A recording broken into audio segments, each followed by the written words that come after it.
বিসমিল্লাহির রহমানির রহিম। আসসালামু আলাইকুম। পবিত্র মাহে রমজানের শুভেচ্ছা সবাইকে। কেমন আছেন আমার প্রিয় বন্ধুরা? আশা করি যে যেখানে যে অবস্থানে থাকুন না কেন অনেক অনেক ভালো আছেন, সুস্থ আছেন। আমিও আল্লাহর অশেষ রহমতে আপনাদের সকলের দয়ায় আলহামদুলিল্লাহ ভালো আছি। কাছে কিংবা দূরে, দেশ ও দেশের বাহির থেকে যে যেখান থেকে এই মুহূর্তে আমার এই ভিডিওটা দেখতেছেন, আমার এই ভিডিওটার সাথে যুক্ত আছেন, তাদের সবার প্রতি রইল আমার মন থেকে অনেক অনেক দোয়া এবং আন্তরিক ভালোবাসা। তো জানি না কোন প্রাণপ্রিয় বন্ধুরা এই মুহূর্তে আমার ভিডিওটার সাথে আছেন, আমার ভিডিওটা দেখতেছেন। তো বন্ধুরা, যদি লাইক দিতে ভুলে গিয়ে থাকেন তাহলে মনে করিয়ে দিলাম, প্লিজ একটা লাইক দিয়ে দিবেন। তো বন্ধুরা, আমি কিন্তু সকালবেলা ঘুম থেকে উঠে সম্পূর্ণ বাসি কাজ করে নিয়েছি। তো রমজানে কিন্তু সকালবেলা ঘুম থেকে উঠতে একটু দেরি হয়। তো সকালবেলা ঘুম থেকে উঠে যদি আমি উঠানে রোদ দেখি তাহলে কিন্তু আমার ভালো লাগে না, আমার খুবই খারাপ লাগে। আগে থেকেই আমার এই অভ্যাস, কিন্তু রমজানে এরকম হয়। তো কয়েকদিন যাবার পর আবার ঠিক হয়ে যাবে, আবার সকালবেলায় ঘুম থেকে উঠবো। তো সকালবেলা উঠে বাসি কাজ সারার পর সম্পূর্ণ গাছে পানি দিয়েছি, তারপরে চলে এসেছি এপাশে। তো এপাশে এসে দেখতেছি যে এই গাছগুলোতে অনেক দিন যাবত পানি দেওয়া হয় না। এটা হলো ধনিয়া পাতা। তো এখন তো যে বাজারে ধনিয়া পাতা পাওয়া যায় সেগুলো খাওয়া হয়, এই গাছের পাতা এখনো খাওয়া হয় না। এই গাছের যত্নটা একটু কমে গেছে। তো বন্ধুরা, এখন চলে এসেছি যে আমার উঠানে একটু জায়গা করেছি সবজি বোনার জন্য সেখানে। তো এখানে কিন্তু শসা গাছ আর হলো করলা গাছ লাগিয়েছি, সেগুলো কিন্তু বড় বড় হয়ে গেছে। তো এখন লাগাইতেছি বাঙ্গি বীজ। তো আপনারা সবাই দোয়া করবেন, আমি যে বাঙ্গি বীজ লাগাইতেছি, বাঙ্গি যেন ধরে, সেগুলো যেন খেতে পারি, আপনাদের সাথে যেন শেয়ার করতে পারি। তো আমার তো ইচ্ছে করে আমি সব ধরনের সবজি খুব সুন্দর করে বুনি। বেশি না হলে অল্প অল্প করে বুনবো, সেগুলো ধরবে, কিছু কিছু করে খাবো, দেখবো, এইটা ভাবতে আমার বেশি ভালো লাগে। তো আমার এই পরিকল্পনায় কিন্তু আমার হাজবেন্ড এই কাজটা করে দিয়েছে। তো এখানে যদি সুন্দর করে আমার সবজিগুলো হয় তাহলে আশা আছে যে এই উঠানের জায়গা আরেকটু বাড়িয়ে তারপরে আরো কিছু সবজি লাগাবো। তো বন্ধুরা, আমার এই আইডিয়া, আমার এই পরিকল্পনাটা কেমন লাগলো আমাকে অবশ্যই কমেন্ট করে জানাবেন। আপনাদের কমেন্ট কিন্তু আমাকে আরো নতুন নতুন আরো অনেক কিছু করার উৎসাহ জাগায় আমার মনের ভিতরে, আমার খুব ভালো লাগে। তো বন্ধুরা, আমার উঠানটা কিন্তু অনেক বড়। উঠানে যদি অর্ধেকটাও সবজি আবাদ করা যায় তারপর অনেক জায়গা রয়ে যাবে। আর সুন্দর করে সিস্টেম করে যদি কিনা এই গাছগুলো লাগানো হয় তাহলে আমার মনে হয় দেখতে মন্দ লাগবে না। তো আপনাদের ভাইয়া কি বলছিল সেটা জানেন? আপনাদের ভাইয়া বলছিল যে এখানে সবজি লাগানোর দরকার নেই, এখানে শুধু ফুল গাছ এনে ফুল গাছ লাগিয়ে দাও। আমি আবার বললাম যে শুধু ফুল দেখে মন ভরলে তো হবে না, পেটটা তো ভরাতে হবে। তো সে কারণেই কিন্তু এই সবজিগুলো লাগাইতেছি। আপনাদের ভাইয়ের কোনো মত নেই এখানে সবজি লাগানোর। তো আমি যে লাগিয়েছি তাতেও কিন্তু তার কোনো সমস্যা নেই। বলেছে, "ঠিক আছে, তোমার যেটা ভালো হয় তুমি সেটাই করো।" তো আমি যেটা বলি আপনাদের ভাইয়াকে সেটাই করে। আমাকে অনেক কাজে অনেক উৎসাহ দেয় এবং সহযোগিতা করে। তো বন্ধুরা, এখানে দিয়েছিলাম কিছু আমি গোলাপের চারা। কয়েক রকমের গোলাপের চারা দিয়েছিলাম, কিন্তু একটাও হয়নি। সেগুলো আজকে ফেলে দিয়ে আবার নতুন করে কিছু চারা লাগিয়ে দিলাম। তো জানি না হবে কিনা। তো শুধু এখানে লাগাইনি, টিউবওয়েলের পাড়ে দিয়েছি। ২-৩ জায়গায় চারাগুলো দিয়েছি। যদি হয় তাহলে তো ভালোই, না হলে তো আর কিছুই করার নেই। তো আমার বাড়িটাকে আমার এই উঠানের সামনে আমি একটু অন্যভাবে একটু সাজানো গুছানোর চেষ্টা করতেছি। তো জানি না পারবো কিনা। তো যদি সেরকম হয় তাহলে কিন্তু বেশ ভালো লাগবে। তো এই তো দেখুন, আমার যে চুলা সেটা কিন্তু রেডি হয়ে গেছে। তো রেডি হয়েছে, মন তো মানতেছে না যে এখানে কিছু রান্না করব, সেটা আমি আপনাদের সাথে শেয়ার করব। তো এখানেও অনেক কাজ বাকি রয়েছে, সেটা করতে পারতেছি না যেহেতু রমজান চলে এসেছে, ইচ্ছা করলেও সব কাজ করা যায় না। তো তারপরও মন মানতেছে না, যে চুলা যেহেতু রেডি হয়ে গেছে আমি কিছু একটা রান্না অবশ্যই করব। তো চেয়েছিলাম যে ইফতারিটা এখানে বানাবো, তো পারলাম না। সময়ের সাথে সময় অনেক বয়ে যাইতেছে। তো ঘরের চুলাতে আমি তাড়াহুড়া করে ইফতারি রেডি করেছি, তারপরে শেষ রাতের যে তরকারি সেটা রান্না করেছি। তারপরে আসরের নামাজ পড়ে তারপরে তারও অনেকক্ষণ পরে আমি এই তো চলে এসেছি এখানে, একটু খিচুড়ি রান্না করব আর হলে ডিম ভুনা করব।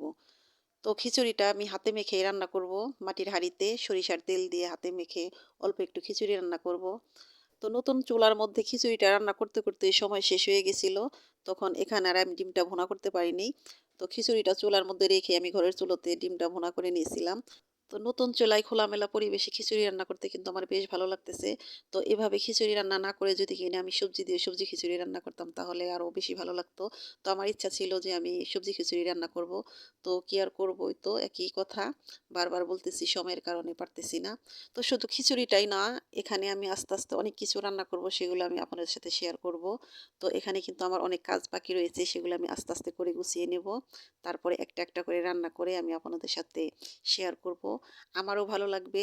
আর আমার ভালো লাগার জিনিসগুলো আমার প্রিয় মানুষদের সাথে শেয়ার করব না সেটা তো আর হয় না। তো চুলা যদি নতুনও হয় তারপরে কিন্তু বেশ জাল জ্বলছিল, ভালো লাগছিল। তো চুলাটার মুখটা মনে হয় যে আরেকটু উঁচা হলে ভালো হতো, একদম নিচের দিকে নেমে গেছে। তো আমি তো কখনোই চুলা বানাইনি, আমি বুঝতে পারিনি। তো ঠিক করব আর কি, ঠিক করে তারপরে আবার রান্না করব। তো আমি যে এই খোলামেলা পরিবেশে এই রান্না করতেছি আপনাদের কেমন লাগলো সেটা অবশ্যই আমাকে কমেন্ট করে জানাবেন। এভাবে রান্না করলে আপনাদের যদি ভালো লাগে তাহলে আমি এভাবেই রান্না করে করে আমি আপনার সাথে শেয়ার করব। এদিকে খিচুড়িটা বসিয়েছি আর এদিকে কিন্তু চাচা ভাতিজারা বসে বসে গল্প করতেছে।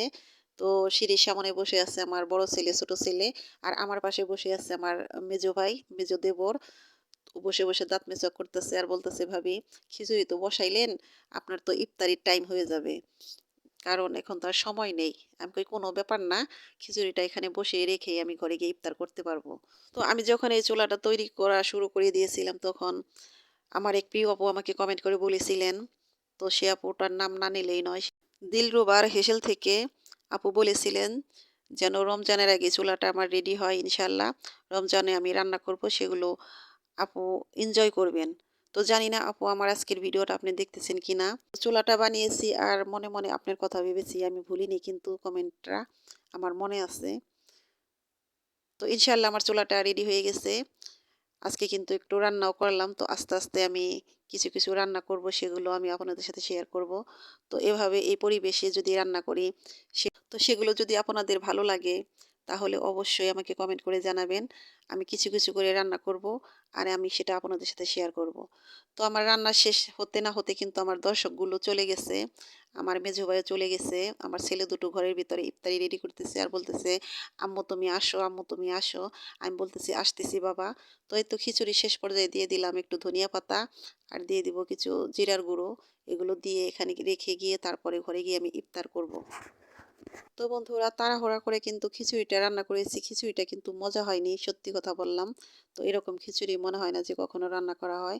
আমার বড় ছেলের তো খিচুড়ি অনেক পছন্দ, কিন্তু খিচুড়িটা মজা হয় না, তার কারণ খিচুড়িতে পানিটা একটু বেশি হয়ে গেছিলো, যেহেতু মাটির হাঁড়িতে রান্না করেছি, পানির মাপটা বুঝতে পারিনি, সে কারণে খিচুড়িটা একটু মজা কমই হয়েছিল। আর ওভাবে কিন্তু প্রসেসিং করে রান্না করতে পারিনি, হাতে মেখে কোনো রকম রান্না করেছি। খিচুড়ি রান্না কিন্তু একটু মনোযোগ সহকারে সুন্দর করে না করলে কিন্তু খিচুড়ি মজা লাগে না। তো আমি তো আর সেভাবে করতে পারিনি, তাই হয়তো খিচুড়িটা একটু মজা কমই হয়েছে। তো পরবর্তীতে আরো ভালো করে রান্নার চেষ্টা করব, সামনে আরো অনেক সময় আছে। তো খিচুড়ি রান্না করে একদিন পিকনিক করব বাড়ির সবাইকে নিয়ে। তো শুরুতেই কিন্তু সবাই মিলে এই চুলোতে পিকনিক করতে চেয়েছিলাম, কিন্তু রোজার কারণে সেটা করতে পারলাম না। কারণ রোজার সময় তো আর পিকনিক সবাই মিলে করা যাবে না, সবাই যার যার কাজ নিয়ে ব্যস্ত। তো সামনে করব ইনশাল্লাহ। তো আমার আজকের ভিডিওটা, আমার আজকের রান্না বান্না কেমন লাগলো অবশ্যই কমেন্ট করে আমাকে জানাবেন। এদিকে কিন্তু ফারদিন, তানভীর ওরা কিন্তু ইফতারি রেডি করেছে, ইফতারি করা শেষ, নামাজ পড়ে এসেছে। এখন আমি তো খিচুড়িটা দিতেছি। তো আমার বড় ছেলে বলতেছে, আম্মু খিচুড়ি মজা হয়নি। আমার বড় ছেলে তো খিচুড়ি অনেক পছন্দ করে। তো ফারদিনকে বললাম যে কি আর করার বাবা, মনে করো যে ছোট পোলা পানে ছোট চুলায় রান্না করেছি, সে কারণে মজাটা একটু কম হয়েছে। মন চাইলে খাও, তা না হলে খাওয়ার আরও কিছু আছে সেগুলো খাও। তো আমার ছেলেটা মাসাল্লাহ খিচুড়িটাই খেয়েছে, লেবু দিয়ে ডিম দিয়ে খেলো। তো আজকের মতো এখানেই বিদায় নিলাম। আল্লাহ হাফেজ, আসসালামু আলাইকুম।